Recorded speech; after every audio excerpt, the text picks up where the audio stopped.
Welcome in Mark Reichel now, criminal and civil defense attorney. Mark, good to see you. Thanks for being here on this. Thank you. You know, Mark, I think this reversal came as a surprise to some people. How did this come to be?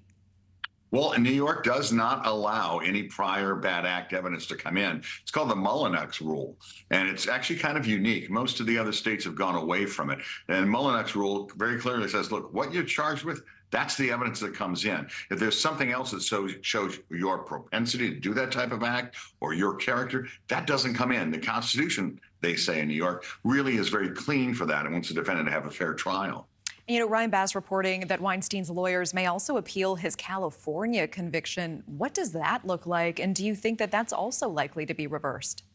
Well, it's different. California has a much different rule, 1108. And I've just had 3 cases in the last 3 months dealing with that. So in California, prior bad acts or propensity evidence is actually allowed in by statute, okay?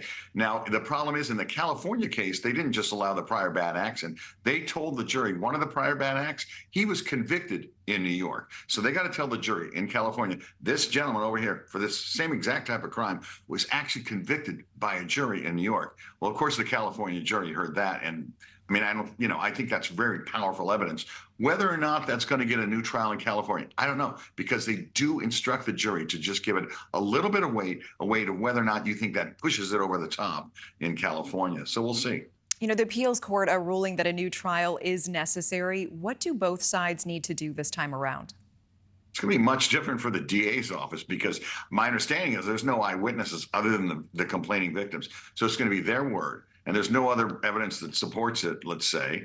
And there was a bit of a time before the reporting and so forth. And I think some of them stayed very friendly with the defendant after the alleged acts occurred. Now, without the prior bad acts being used, I think the DA is going to have to get a little more creative, possibly bring in expert testimony to say why people don't come forward right away. But I think the prior stuff that came in made the trial a lot easier for the DA. It's going to be harder this time as well. Mr. Weinstein now has the chance to possibly testify because some of the bad stuff that he previously did or allegedly did won't come in now if he wants to testify. Very quickly, because we have another topic we have to move to. Would you advise him to testify?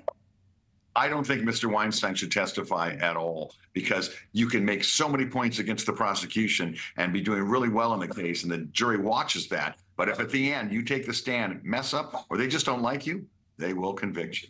Thank you for watching. Go to newsnationnow.com to find News Nation on your television provider. And don't forget to click the red subscribe button below to get more of News Nation's fact-driven, unbiased coverage.